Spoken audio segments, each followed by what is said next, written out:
Advocate Satheesh, ഇപ്പോൾ നോക്കൂ, കണ്ണൂരിലെ വിപ്ലവ ഭൂമിയിൽ നിന്നാണ് ഇത്തരത്തിൽ നിങ്ങളുടെ വോട്ട് ബാങ്കിൽ വലിയ ചോർച്ചയുണ്ടാകുന്നു. അത് കോൺഗ്രസിലേക്കാണ് പോയതെങ്കിൽ ചെറിയൊരു ആശ്വാസത്തിന് വകയുണ്ടായിരുന്നു.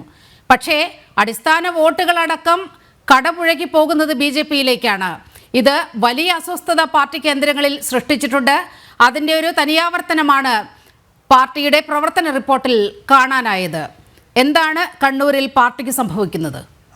ഇപ്പം 2024 ലോക്സഭാ തിരഞ്ഞെടുപ്പിൻ്റെ ആ അവലോകനമാണ് ഇപ്പം കണ്ണൂരിൽ കണ്ണൂർ ജില്ലാ സെക്രട്ടറി CPM ജില്ലാ സമ്മേളനത്തിന് വെച്ചിട്ടത്.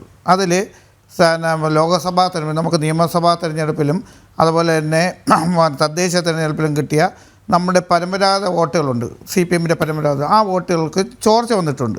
അപ്പോൾ ആ ചോർച്ച എവിടെ നികത്താം, അത് ഇപ്പം കൂടുതൽ BJPക്ക് പോകുന്നുണ്ടോ എന്നുള്ളൊരു ആശങ്ക ഉണ്ടായിട്ടുണ്ട്. അദ്ദേഹം പറഞ്ഞാൽ ബഹുമാനപ്പെട്ട ജില്ലാ സെക്രട്ടറി വളരെ മാനമായ രീതിയിലാണ് പറഞ്ഞത്, അത് ഒളിച്ചു വയ്ക്കാനൊന്നുമില്ലെന്നേ. അങ്ങനെ നമ്മൾ പോകുമ്പോഴത്തേക്കും അവിടെ എവിടെയാണ് നമുക്ക് ചോർച്ച ഉണ്ടായിട്ടുള്ളത്?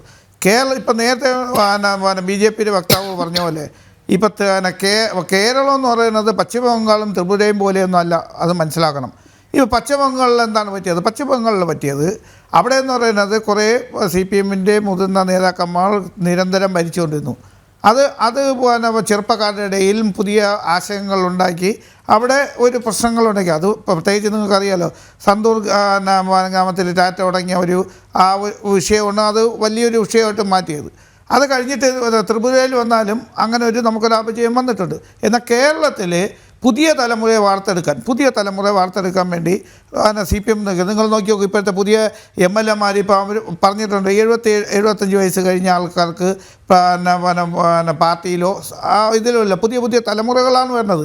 നിങ്ങൾ പുതിയ ജില്ലാ സെക്രട്ടറിമാരെ CPM നമ്മൾ തിരുവനന്തപുരം എടുത്തേക്കാമല്ലോ, ആരാണ് ഇരിക്കുന്നത്? ജോയി എത്ര വയസ്സായി? അദ്ദേഹത്തിന് വയസ്സായി. നിങ്ങളൊന്ന് മനസ്സിലാക്കണം. അപ്പോൾ പഴയ ഒരു ഘടകമല്ല, അത് പുതിയ ഘടകത്തിലേക്ക് മാറിയിരിക്കണം. അതുപോലെ തന്നെ MLA 2 പ്രാവശ്യത്തിൽ കൂടുതലും മത്സരിക്കല്ലേ എന്നൊക്കെ. മന്ത്രിമാരാണെങ്കിൽ ഒരിക്കൽ വന്നു കഴിഞ്ഞാൽ വീണ്ടും മന്ത്രിമാരെ സ്ഥാനത്ത് കൊടുക്കല, അങ്ങനെയല്ലേ എല്ലാം നോക്കിയത്. അപ്പം പരമ്പരാഗതമായ നമ്മളെ വോട്ടുകൾക്ക് ചില വിള്ളലുകൾ എവിടെ സംഭവിച്ചു? ലോക്സഭാ തെരഞ്ഞെടുപ്പിൽ.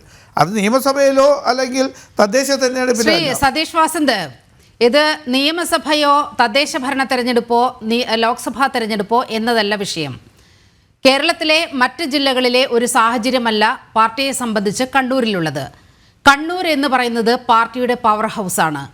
അവിടെ പാർട്ടിയുടെ ചിഹ്നം കണ്ടാൽ വോട്ട് ചെയ്യുന്ന കേഡർമാരാണ് 90%. അങ്ങനെ നിൽക്കുന്ന ഒരു ജില്ലയിൽ നിന്നാണ് പാർട്ടിയുടെ ശക്തി കേന്ദ്രങ്ങളെ കടപുഴക്കിക്കൊണ്ടുള്ള ഈ വോട്ട് ചോർച്ച വരുന്നത്. അത് അംഗീകരിക്കൂ ആദ്യം. ഞാൻ പറഞ്ഞു തരാം. പക്ഷേ അത് റെക്ടിഫൈ ചെയ്യപ്പെടുന്നത് ഇങ്ങനെ പുതിയ നേതൃത്വത്തെ കൊണ്ടുവന്നുകൊണ്ട് അങ്ങനെ അത് പരിഹരിക്കപ്പെടുമോ എന്നതാണ് പ്രശ്നം. പുതിയ തലമുറകൾ വന്നപ്പോഴത്തേക്ക് CPMന്റെ അടിയുറച്ച സഖാക്കൾ എന്ന് പറയുന്നത് പാർട്ടി നേതൃത്വം എന്ത് പറയുന്നോ, എന്ത് നിലപാടെടുക്കുന്നോ അത് അപ്പാടെ വിഴുങ്ങുന്ന, മറുചോദ്യം ഉന്നയിക്കാൻ ത്രാണിയില്ലാതെ അപ്പാടെ വിഴുങ്ങുന്ന ഒരു സംഘടനാ സംവിധാനം. CPMന്റെ ഉൾപാർട്ടി ജനാധിപത്യമൊക്കെ എത്രയുണ്ടെന്ന് നമുക്കറിയാം. പുറത്ത് വലിയ വാദഗതികളൊക്കെ പറയും. വലിയ ജനാധിപത്യം, ഉൾപാർട്ടി ജനാധിപത്യം അങ്ങേയറ്റം നിലനിൽക്കുന്ന ഒരു സംവിധാനമാണ് എന്നൊക്കെ. പക്ഷേ നിലവിലുള്ള നേതൃത്വത്തിനെതിരെ ഒരക്ഷരം മിണ്ടിയാൽ പിറ്റേ ദിവസം അല്ലെങ്കിൽ അടുത്ത ദിവസങ്ങളിൽ പാർട്ടിക്ക് പുറത്താണ്. ഈ സാഹചര്യമൊക്കെ നമ്മുടെ മുന്നിലുണ്ട്.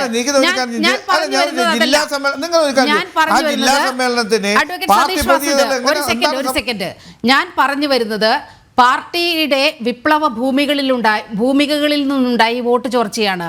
അതാണ് CPMനെ അലോസരപ്പെടുത്തുന്നത്. അതിലേക്ക് വരൂ. അതുകൊണ്ടല്ലേ അത് അംഗീകരിച്ചുകൊണ്ടല്ലേ ജില്ലാ റിപ്പോർട്ട് വന്നിരിക്കുന്നത്. ബഹുമാനപ്പെട്ട സഖാവ് ജയരാജൻ അദ്ദേഹം പറഞ്ഞു വെച്ചാൽ 100% എൻ്റെ റിപ്പോർട്ട് കറക്റ്റാണെന്നല്ലേ പറയുന്നത്. അങ്ങനെ നമ്മളെ പാർട്ടി ഗ്രാമങ്ങളിലും നമുക്ക് പരമ്പരാഗത കിട്ടിയിട്ടുള്ള വോട്ടുകളിൽ വിള്ളൽ വന്നിട്ടുണ്ട്. അതിൽ കൂടുതൽ BJPക്ക് പോയിട്ടുണ്ട്. അത് നമ്മൾ എങ്ങനെയാണ് തിരിച്ച് നമുക്ക് കൊണ്ടുവരേണ്ടതെന്നുള്ള സംവിധാനത്തിൽ ജില്ലാ റിപ്പോർട്ട് വരണം. നോക്കൂ, നിങ്ങൾ ഒരു കാര്യം ചെയ്യട്ടെ, ഈ CPM പോലത്തെ ഒരു പാർട്ടി അല്ലാതെ വേറെ ഏത് പാർട്ടിയാണ് 3 വർഷത്തിലൊരിക്കൽ ബ്രാഞ്ച് ഏരിയ ജില്ല ലോക്കൽ സമ്മേളനങ്ങൾ നടത്തി വരുന്നത്? ഇപ്പോൾ BJPക്ക് 28 അല്ലെങ്കിൽ 30 ജില്ലാ പ്രസിഡന്റുമാർ വച്ചിട്ടുണ്ടല്ലോ. എങ്ങനെയാണ്? എല്ലാം നോമിനേറ്റഡ് അല്ലേ? കോൺഗ്രസ്സിൽ എങ്ങനെയാണ്? എല്ലാം നോമിനേറ്റഡ് അല്ലേ? നോക്കൂ, അങ്ങനത്തെ ഉള്ളൊരു പാർട്ടിയല്ല ഈ പാർട്ടിയിൽ. അപ്പം പാർട്ടിയിൽ ചോർച്ച ഉണ്ടായിട്ടുണ്ടെങ്കിൽ അത് നികത്തണം. അത് എവിടെയാണ് നമുക്ക് വരാം. ഒരു സെക്കൻഡ്, അങ്ങയിലേക്ക് വരാം. നോമിനേറ്റഡ് ആയാലും എലക്റ്റഡ് ആയാലും പാർട്ടി നേതൃത്വത്തിന് മാത്രം താല്പര്യമുള്ള ആളുകളെ നേതൃനിരയിലേക്ക് കൊണ്ടുവരിക എന്നതാണ് കഴിഞ്ഞ എത്രയോ വർഷങ്ങളായി 2 പതിറ്റാണ്ടിലധികമായി CPM-ൽ നടക്കുന്നത്.